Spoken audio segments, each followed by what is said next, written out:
I would say we can kick it off. So welcome everybody. Happy that you're here.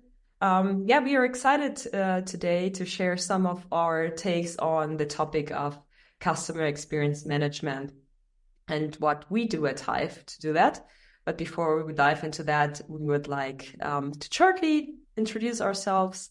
So my name is Minerva. I'm at Hive since around 5 years.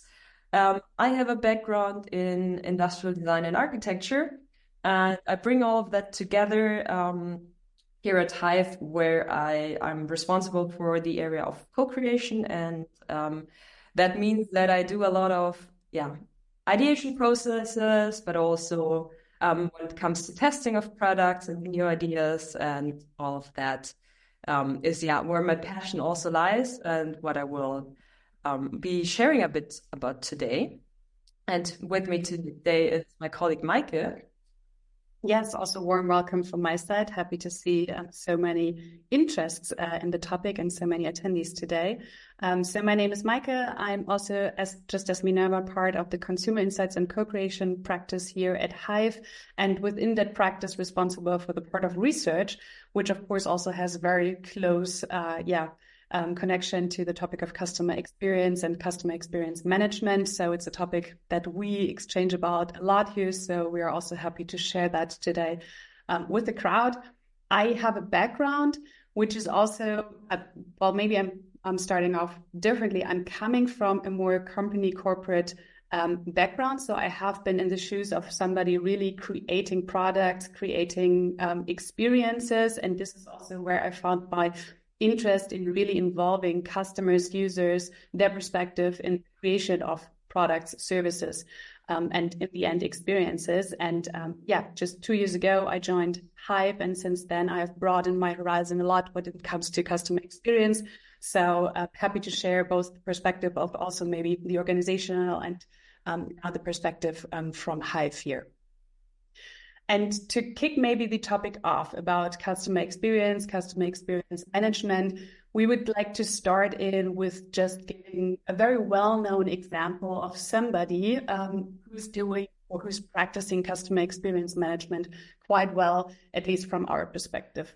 And today's a special day. It's October 17th, and today is the day just exactly 50 years ago, the brand that we're talking about opened their first store in Germany. So this is why we choose them today. It's not particularly one of our clients, but it's a great example to start off with. So question for you, for the audience, what do you think about? What comes to your mind when you hear the brand IKEA? When you see the very well-known Swedish colors, what is the first thing that pops up in your mind? I think it might be positive thoughts, might be sometimes also challenging thoughts. And what I can imagine is that every one of you might also be thinking about something very different. So maybe you are thinking about the furniture itself, the bookshelf that we all have. But maybe it's also about, very challenging assembling situation where you were missing the screw. Maybe it's the store experience that you just had walking through all of these very perfectly designed environments that we all have been to, connected, of course, to some delicious food that we connect with the brand IKEA. Maybe it's also the catalog that we all had been laying around at home at some point. Maybe it's about using one of the digital features as the kitchen studio planner, the scan and go, or maybe also the iconic blue bag that I personally use to organize my climbing ropes, but I think everybody has a different use case for that blue bag that we all have. And IKEA actually, does a very good job, in our opinion, to really create an entire experience. All of these little aspects and little touch points shape my experience and my impression that I have with the brand, my journey that I have with the brand. And what IKEA also does is to continue really innovating and creating new of these touch points, features, to get more moments into my journey with their brand. For example, they just launched an app which is showing how the furniture that I choose can look in my room. So they have an AR room planner now available. They're also looking into new business models, subscription, rental, leasing options that comes from the need of customers actually saying, hey, I don't really find this too sustainable to keep buying furniture. So what is a good solution for that? And also what they have been doing recently is bringing this entire IKEA store experience also to downtown cities. So having the smaller stores where I can just buy the candle that I need without going out of town to the big IKEA store.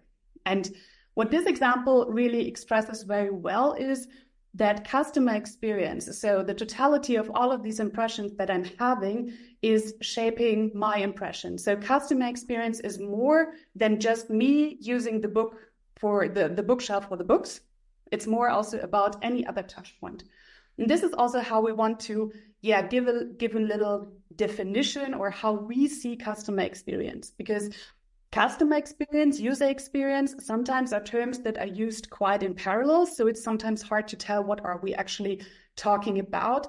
But from our understanding, user experience is the experience that I'm having when really interacting with a product.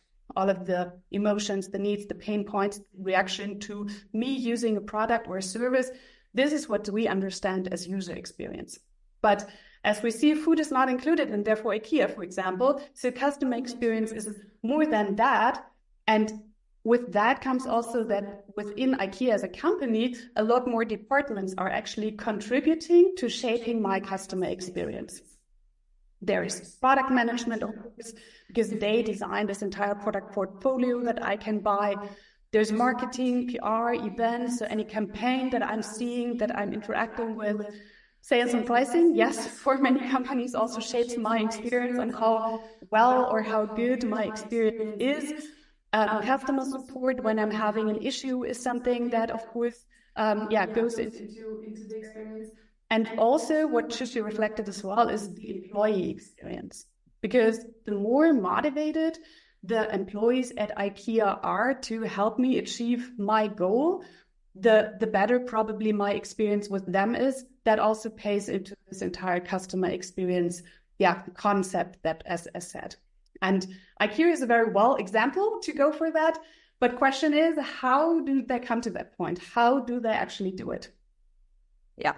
And we want to dive a little bit deeper in there and start from the beginning, because first of all, we need to lay the foundation. So we really, first of all, need to gather the data on the product, on the customers, on the brand or the market that we're interested in. And for that, we can use different input methods, ranging from a diverse set of user research methods. We can, for example, start with user interviews to get an in-depth understanding of the target group we're interested in, understand the motivations, the thinkings, the reasonings. We can go further, maybe use social media exploration if we want to really understand how customers talk about a certain topic, for example, which questions they have, or which funny workarounds they come up with for a certain problem. Online research communities, for example, are then a great way where we can really discuss with a larger group of people about a topic, or maybe even see how the conversation between them helps us. But of course, we can also include data from, usage analytics or customer support to really get an understanding about problems and where they are at the moment. And ideally, we just don't take just one of these input methods, but we combine different ones of them to get a picture which is, of course, as complete as possible. And once we have gathered all these kind of little puzzle pieces, we are ready to then put them together into one greater picture. And that is then our target group analysis. This is the moment where we aggregate our insights and derive the picture of our customers. And I mean that quite literally, because as you can see here, we use very visual means to communicate our target group. This is often then referred as, lately personas. They come a bit out of date now, but you can, name it maybe archetypes, target groups, and so on. So we use this method to really transmit who the customers are we're talking about. We don't use personas per se anymore so much, because we notice that these are very much defined by demographics. And those often don't do justice anymore to understanding really the customers and what they base their decisions on, because maybe it doesn't really matter if, how old somebody is or what job they have, to understand why they do certain things or don't do certain things. And that's why we moved on to displaying more of their motivations, and what lies behind that. And we do that through illustrations, as you can see on the right, because they do that quite well. They are able to communicate what is really important to customers. As you can see, you directly understand that the person on the left there is really into, I don't know, entertainment, while the person on the right might put more emphasis on having a relaxing time. And we use a varied methods and tools to really bring across the target group to the entire team, because we really want everybody to understand who we're talking about, to see, to feel, to maybe get a deep understanding of the target group, what they use about it, what products they have around them, and what might be important to them. And one of the great depiction of archetypes in this way is that we don't focus on, as I said, maybe some demographic factors, but can really emphasize what are the influencing factors on the target group. We once did a study for BMW, for example, in this case. And what I found very interesting about that is that we identify different profiles based on what roles users thought they would take when they were being co-drivers. So some of them saw themselves rather as the one that took care of everybody in the car, as the one on the left. And others really saw the time as being in the co-driver's seat as the time to relax and really lean back, and valued that a lot about it. And what I found so funny or interesting about this project was it showed that people weren't just like in one of the categories or the other one, but it changed for them. So it changed on the time of day, it changed on maybe factors around them, or who else was there in the car with them. And what that meant for us in this particular project was that when we went into deriving implications from that, could focus on exactly those factors that we identified as being the one influencing when people changed from one archetype to the other. So that was actually quite insightful from this study. So moving a step further, now that we have understood who we are talking about, we then look at the larger journey generally. And this is when we map all the relevant steps of the customer experience by looking and noting down all the activities that a customer performs. So when being a co-driver, for example, we talk about when they maybe look up the way where they want to go, they look at the map, how they can go there, they insert the route, they compare routes, etc., etc.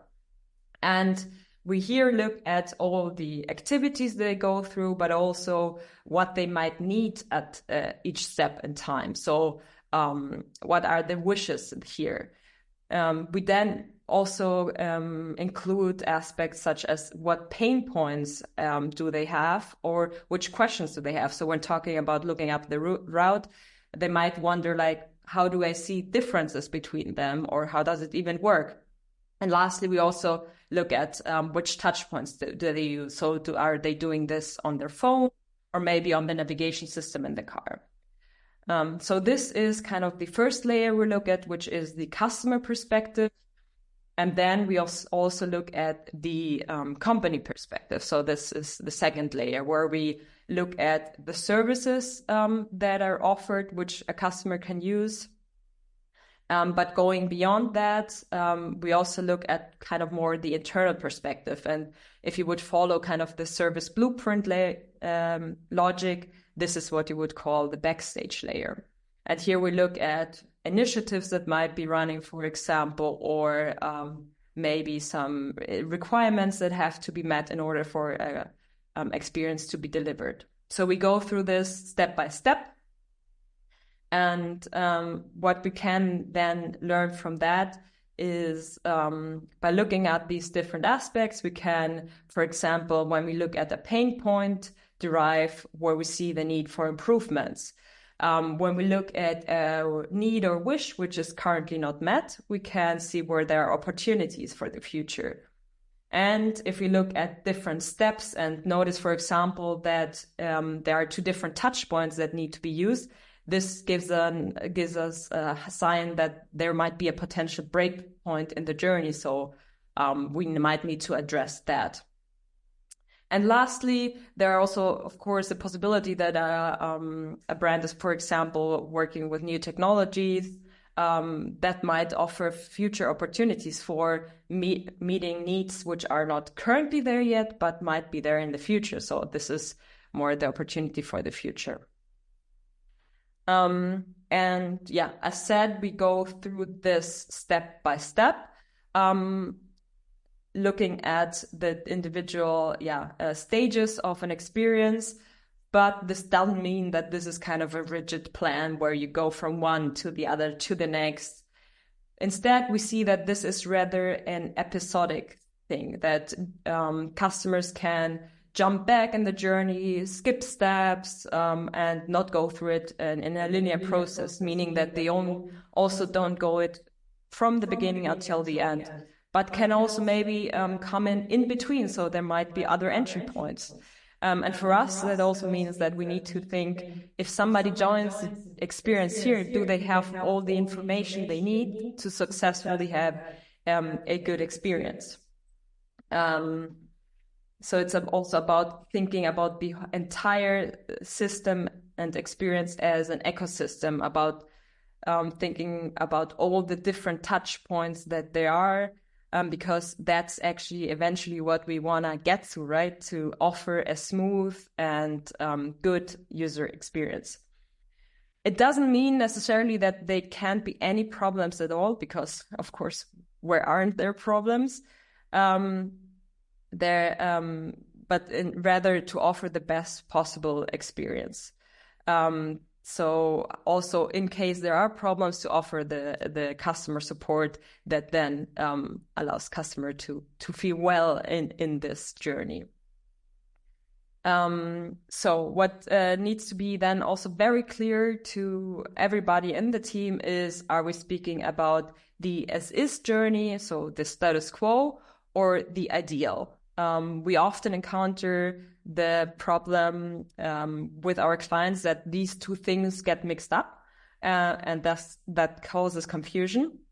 So we need to distinguish that, and we as Hive are often there to guide in the process and say, hey, we're looking at this, or we're looking at the other, maybe the future journey. Because having these two things mapped out is what really helps us to create the space and open the space for innovation. This is where we then come into place by then comparing these two and go about it and see where there are possibilities for us for the future. As said, we have the as-is experience where we, which we create by using research, user data, and so on. And we compare that to the envision experience, which we create by using methods such as future foresight and co-creational approaches, where we bring all of that together. We can't dive into that today due to the time, but there's a webinar from our colleague Dorothy on the topic if you're interested in that. And that is kind of where, by comparing these two perspectives, where the magic, so to say, happens, and where we can innovate on the experience. And lastly, this is an example of what a journey can look like. Probably most of you have seen it. It includes the most important categories that we're looking at. In this case, we also have been looking at the emotional curve of customers, for example, so we can directly see where key highlights are in the journey, where users are very excited, or where they might have potential low points or disappointment points. So we can address that. And another thing that we can look at, another level, is maybe the readiness of a service or a feature. What we can learn from that is to really see where is the service that we're as a brand are offering is already meeting the needs of the users, and where is it not. And this helps us, for example, to then in the next step go into looking at where do we have to work next. So what's most urgently. So we, from that, comparing all of those levels, we can then also derive a roadmap for next steps and to-dos. So yeah, this is kind of the foundation, a bit like more theoretical part. But the question maybe some of you ask yourselves is now, how can we apply this to our organization? Yeah, and that's also what we see a lot in our clients. It's a great start to create a journey and to have the journey. It's a nice visual way to also, look at it from like the big picture perspective. But how do we actually operationalize it, and how does it all happen in different organizations?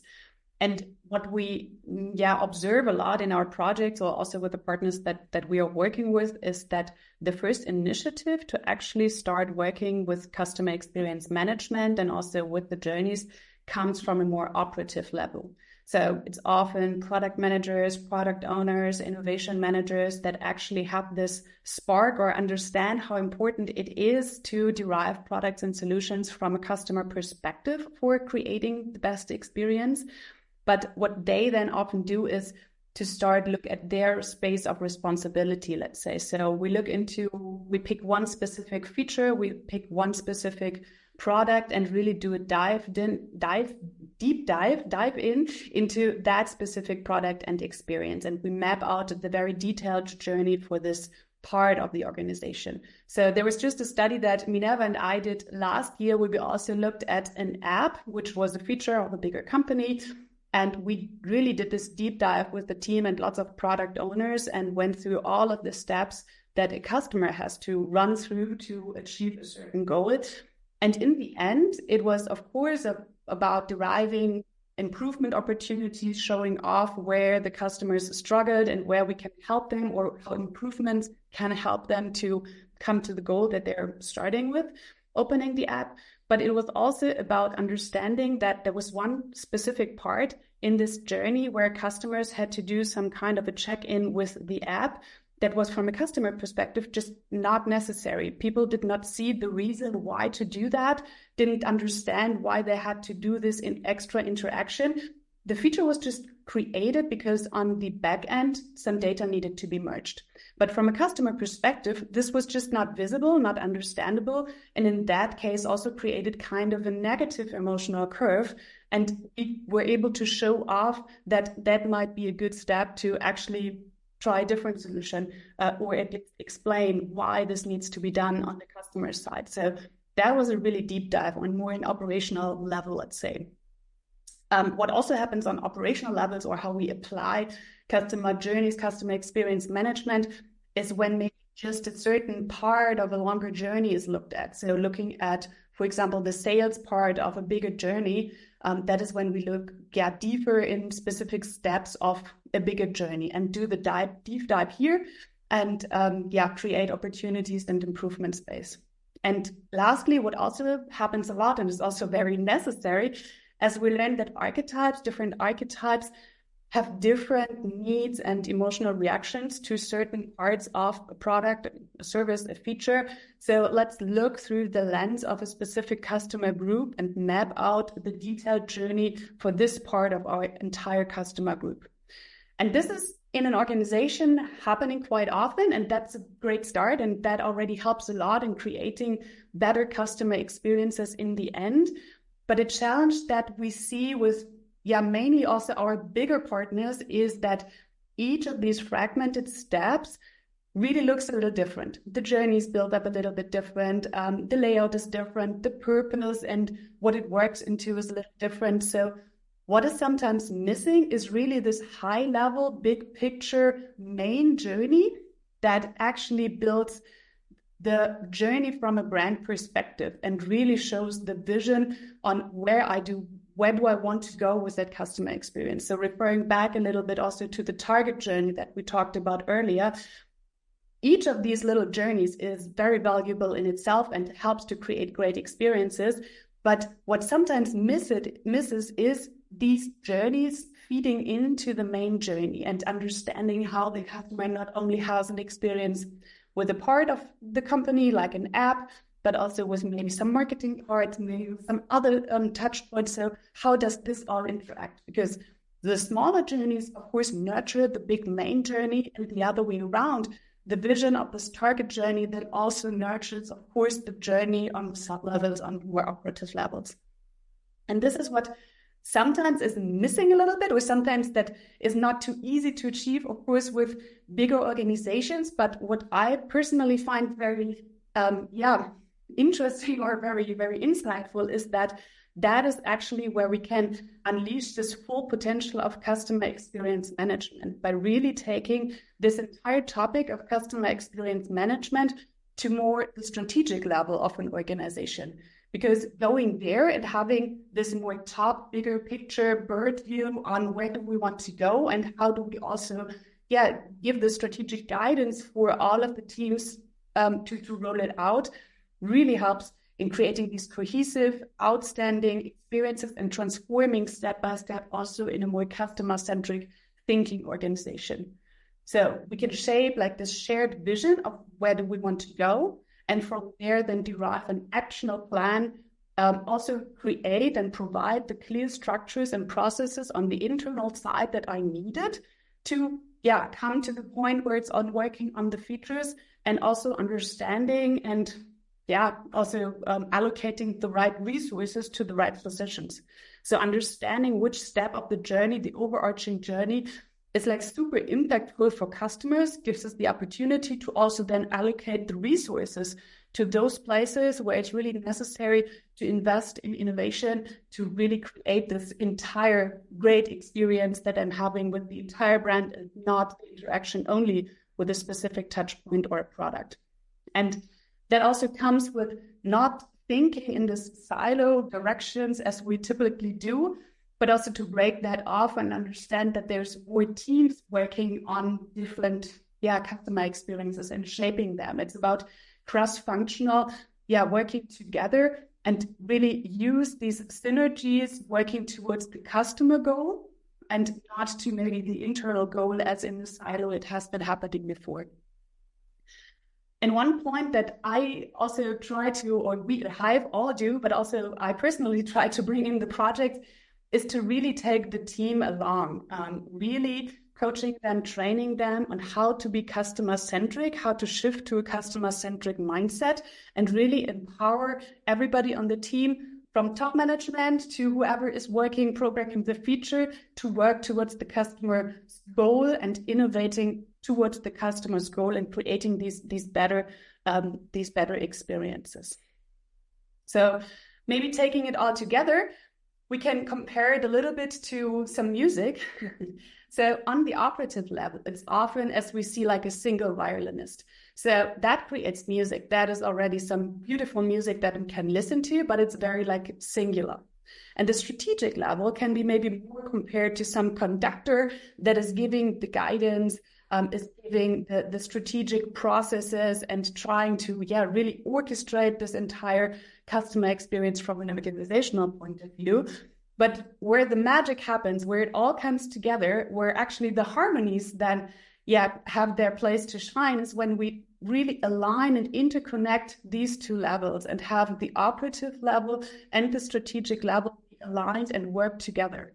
And that is not easy to achieve, but we already did manage that in some of our cases because it's so valuable to understand how bringing it to more strategic level can empower a lot more, impact a lot more, also the operative level of customer experience management. And in the end, that also pays measurably off, because we do know, and that is, I think, enough proven also by science and a lot of studies that are out there, that active and engaged customer experience management can result in really improved brand loyalty, customers that keep coming back because there is no need just for them to leave the journey with you. And that, again, I think pays off in increased revenue growth. So we do see measurable impacts, and especially by also working on the internal processes and structures and bringing the teams and the people and the functions together, then also, of course, gives us a lot of cost efficiency for the entire organization. So it's, yes, working for the customer and creating these outstanding experiences, being exceptional in that and being perceived as exceptional, but it's also coming with the benefit for the company in the end as well. One case study from Hive, one project that we accompanied that really brings together very well these different elements, this operative work, the strategic work, but also the empowerment, is a project that we did with a big healthcare insurance from Germany. It's a confidential case, so I cannot really share who we were working with, but it's a really great case to show, or we can at least tell a little bit about the challenge that we have been tackling together. So from the goal or from the vision side, the company wanted to really create a customer-centric healthcare offering. That was the one point. And on the second point, really had the understanding that it is important to empower the organization to work along customer journeys and to really become a customer-centric thinking organization. So Hive took on the challenge to understand all of these different experiences, so really doing a lot of research. As Minerva already shared, there's lots of research, insights, customer insights generation involved in these different healthcare areas. And B, also ensure that all of the employees and the teams that we were working with have the methods and the tools and the knowledge we need to actually then work user-centrically with these journeys. So from the approach, there was like a major project setup where we worked with different teams within that healthcare insurance. And together, in a very collaborative approach, together with them, we developed these customer journeys. And we, of course, did a lot of like creating the journeys with them, but we also gave a lot of guidance and support and coaching on how to methodologically use customer journeys and how to bring together customer voices, insights, pain points to create the basis for then going one step further.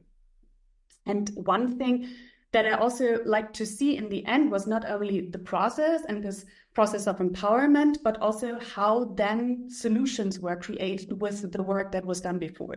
Because creating customer journeys is the one thing, but then operationalizing them and really working and deriving solutions is the next step that you potentially, or in best case, actually go. So in this case, we on the left see like an ideation sheet that really was centered about the customers and the insights and the journeys that they have been working on with before. So pink lower left posted are the pain points and the needs that were derived. And in the middle, we have all of these solution ideas that were created to have customer-centric, innovative products that support the challenges that customers have according to the journey. And the second thing that I really liked about this project was that normally those ideas get rated along an impact effort scale that we use a lot and that we know a lot. But what I liked about this was that they took a little different approach and actually mapped and prioritized the solutions against effort and customer benefits. So again, seeing this customer centricity also in the prioritization. And then in the decision on where to put innovation, also resources, was really great to see. And for me, is the perfect example how we can actually conduct customer experience management on these different levels. By just trying it out and coaching also the employees and the teams to actually do it themselves. Good. That was now maybe a quick run through some of the methods, some of the tools we use, what the status quo might be at the moment in this area. But of course, the question comes up, what's next? Also thinking about all these new technologies and trends, what does it mean for us and our work on the field of customer experience management? We see a lot of opportunities arising here with technologies such as AR, VR, AR. This sounds more like a song now. But we are also exploring what this means for us in the field. So on the one hand side, we can use AI, for example, to bring our target groups even closer. So we can create, for example, living personas, as you can see here, which we can interact with. This can be either then verbally, like in a video chat kind of setting, where you might have somebody you can talk to and ask questions. On the other hand, that can be kind of a chatbot situation where you can train a system and ask it questions as if it was your user to get answers to some of the topics that might be on your mind. But of course, all of these systems are just as good as the data we have put in. So it's really important to make sure that the research we've done is coming here and that we understand how that is being used. And in these cases, we are often dealing with sensible information. So that's not just because of GDPR regulation or the EU AI Act, which just came into place, but we were also working with customer data. We're working with our partners' data. So we at Hive are closely looking at how we can use these new technologies. And in this case, for example, we have an LLM on our local service to make sure that the data is stored and used in a safe way.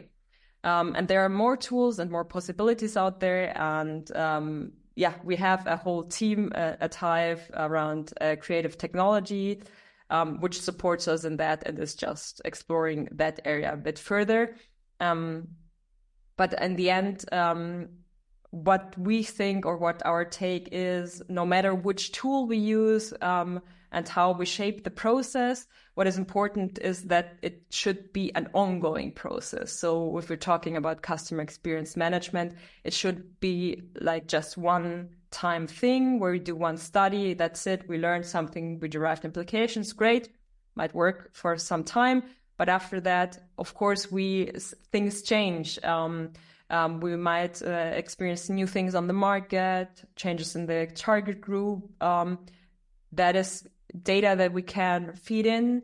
And ideally, we see then this kind of a ongoing self-updating document, let's say, or system where we can continuously work on deriving implications from that and keeping that up to date. So instead of having, I don't know, this journey, which we often see as a printout, huge poster, which looks nice, and we take to workshops, but then eventually ends up, let's say, in the corner. We want to see it as a living document, a system that we iteratively update and work with in the future. And that is kind of the setting we want to also explore in our projects. And we're constantly moving forward and exploring and looking for what's there next, because what we also see is that there are a lot of different challenges. There isn't just like this one blueprint for a project and how to go through it, but we rather have to think about it as an ecosystem, and we have to align it that way. So we have clients coming to us seeing different challenges, such as maybe having internal processes that need to be aligned, or having different smaller journeys that need to be brought together, or wondering how we can build a customer-centric mindset. And each one needs an individual approach. And I totally understand when the question there comes up. So where should we start? The good news here is then that we don't need to be IKEA to get started. There's always a starting point. There's always something we can do in order to get closer to good customer experience management. So no matter if that's as you are working on maybe on a project and want to take the customer perspective in there, or you're maybe managing a team and implementing process in there, or you can even have like the strategic impact and think about, hey, how can we drive it further in the organization? There's always a place to start, and happy to discuss how we could then also move forward there and which opportunities there are. And that's why we now would like to use the remaining time maybe to understand a bit better where you are standing, or where you see some of the biggest challenges, or if you have questions around the topic, and we're here to answer them if they can come up. And I will see if I see the chat and if we already have some questions that dropped in. We do. And maybe, I don't know if it's the chat or the Q&A function, please try out both, because I do see things happening on both sides. We can see both. So we do have one question coming in. Please, do you have any recommendations for designing customer journeys and enhancing user experience for medium-sized companies with limited customer data and a non-customer centric approach? Good news, yes, we do. I can maybe start answering, and then I'm also curious to see what you would like to add on, Minerva. Basically, that's what we see a lot. So medium-sized company, not fully customer-centric, maybe also grown companies that have a lot of history, but no matter where you're actually coming from, just as Minerva said, there's always a point to start. So I think you can, at least if you do not have enough resources or you don't have enough customer insights really yet, you can either start by generating them at a low level. You can also start by maybe trying to map the journey within the team with some stakeholders internally, because the closer the people are to customers, maybe also talking to customer support, talking to sales, talking to different departments within the company, you might be surprised how much insights there already are from a user, from the users coming in. That is a good way to start and to try to map out it all. And then maybe you can identify some white spots, some gaps where there is a phase that a customer has to go through, but there's not a lot of insights. And that might then maybe also the good start to do some research or to actively start a journey, a survey on the website. So there's a lot of low-level entry points to just gather a lot of data. And then there's also different types to start working on a journey. The easiest probably is starting with Post-its and a lot of mixing and mapping. But also in digital times, you can start by working with a Miro board, just trying to collect all of the information and map it all out.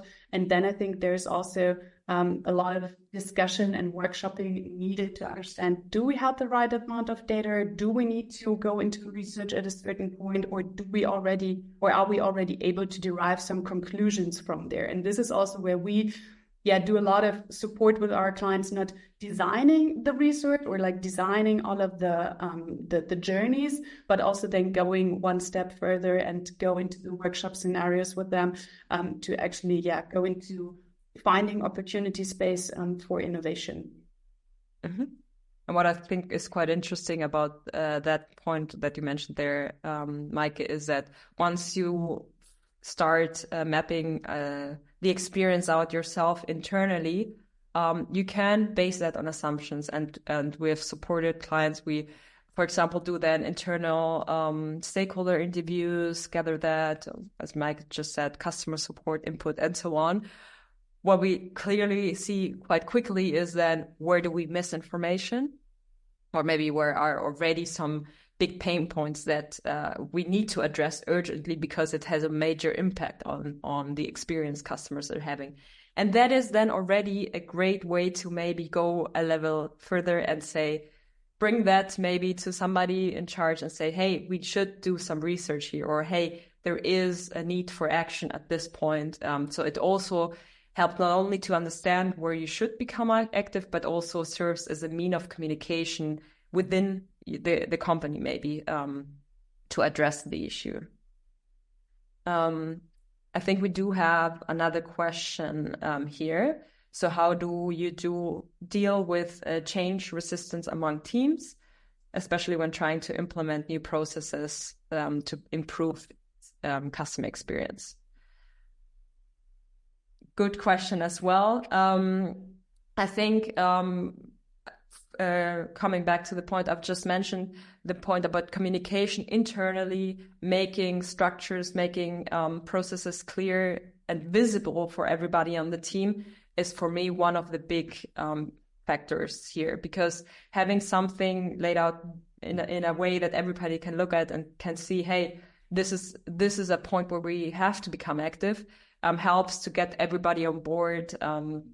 And then if we talk about more the envisioned experience, we go in, in the foresight area and say, we really want to look at where we want to get to, including people. So bringing them on the table, letting everybody join in this process of creating a vision, creates also engagement and responsibility, like involvement from their side. And that really helps them to bring it back to their teams and saying, hey, we need to change something, or we should do this and that. So involving people in the process really does help a lot here.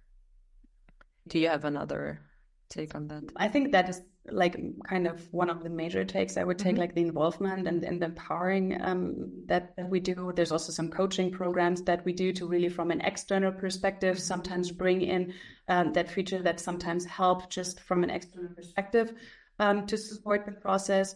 And one more thing that I also think is kind of convincing is to keep looking for very good examples where customer experience happens, and to really bring that to the table within the company, but beyond also the companies, so to broaden and to continuously broaden the horizon for the topic of customer experience management, and also showing off how sometimes it's the small things. You don't have to start maybe with like the major change, restructuring the entire company in a customer-centric way, but it's more about starting maybe within a small team, really creating some impact, and then trying to bring that to bigger levels. Because as I said, it's not always about having the big main journey and the strategic setup from the very first start, but it's about bringing it in at some point, and then also letting it grow. But that's also sometimes that we do, like really go in with coaching and training programs.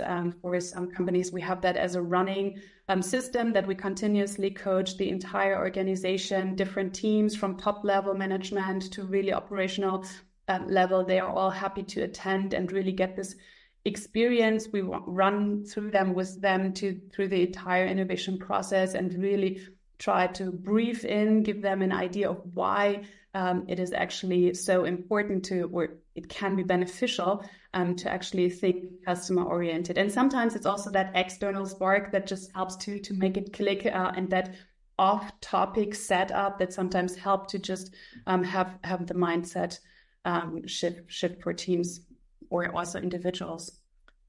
And maybe just to add one more thing, as Mike mentioned before, there is actually measurable impact that we can see when you really engage with customer experience.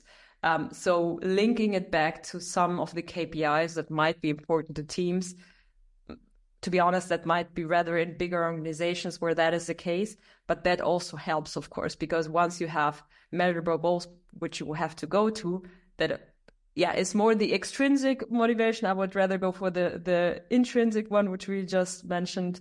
But if that is needed, of course, that is also more of the number facts aspect to it to go there.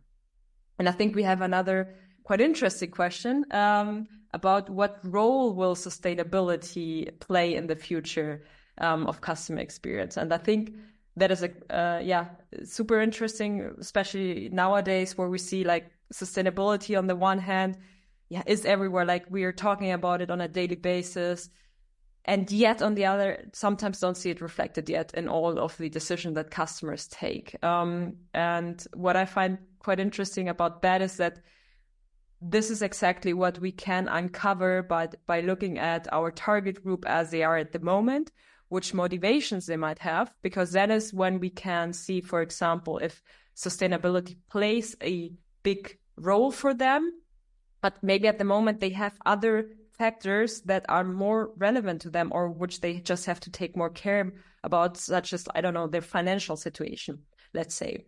However, if we then look at the envisioned state or the future state, we might be able to see that this might change for them, or some other factors might change. So we can look at how we can then implement sustainability in a way that it is aligned, first of all, with their goals and needs, but also with our brand's goals and needs.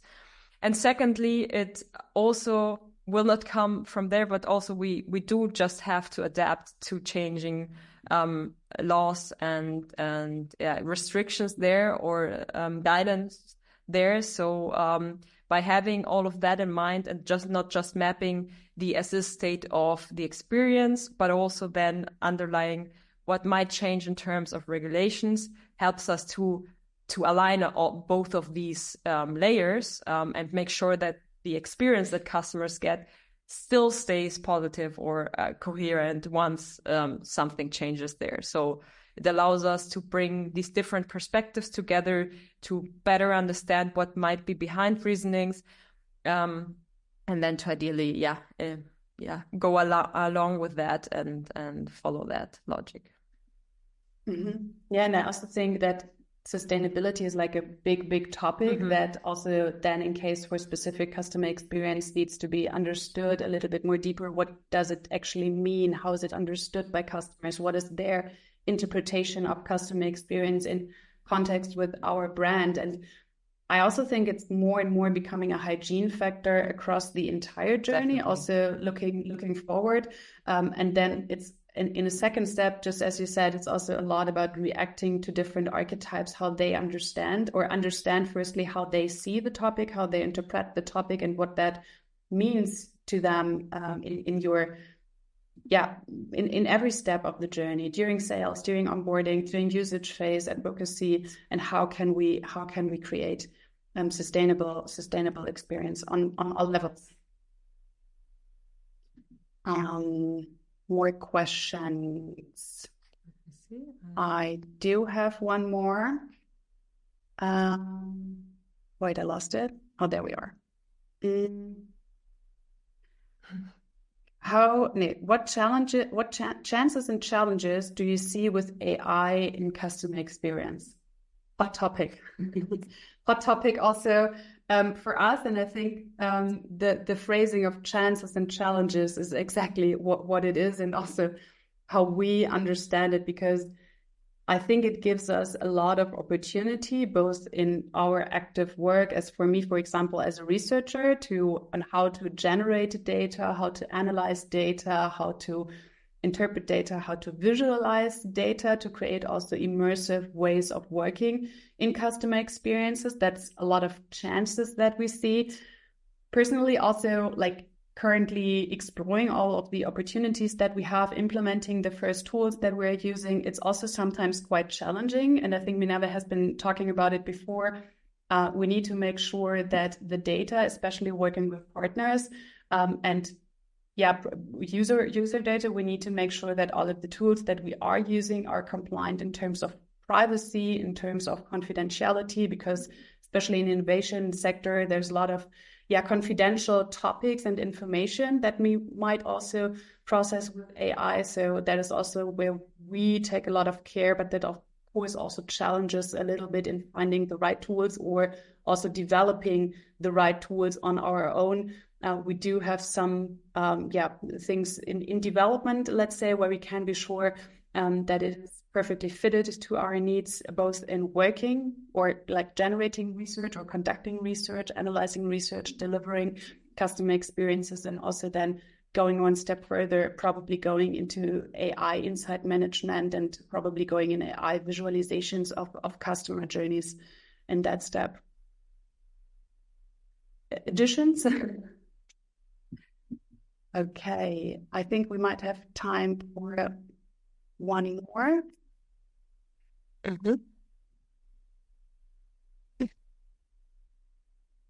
We do have here just solely terrible.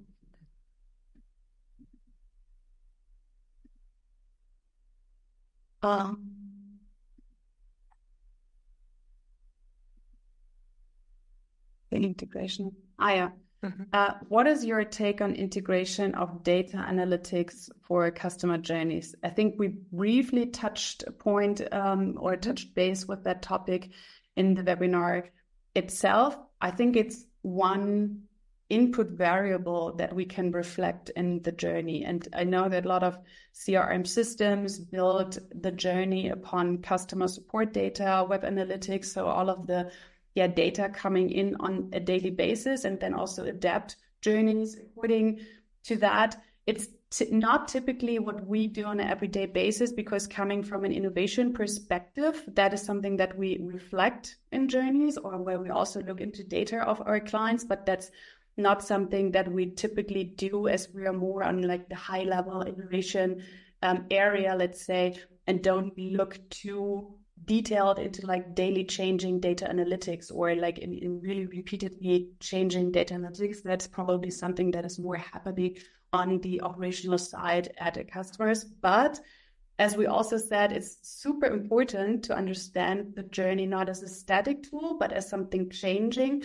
And that also, working more into the area of predictive analytics, can give you the chance to observe changes in customer behavior early, spot market trends, maybe looking into specific, also global sectors, and then gives you the chance to anticipate how that might actually act upon the journey, or influence the journey, and proactively start working on potential pain points or solutions, because that is actually the better position, being proactive and anticipative about customer experience, than just being reactive and always trying to fix the pain points that customers are having within their journey with the brand. Mm-hmm. And I think going one step further, it can also mean then to really provide, with personalized experiences, as we see that we do have very personal wishes also here for everybody to have their experience.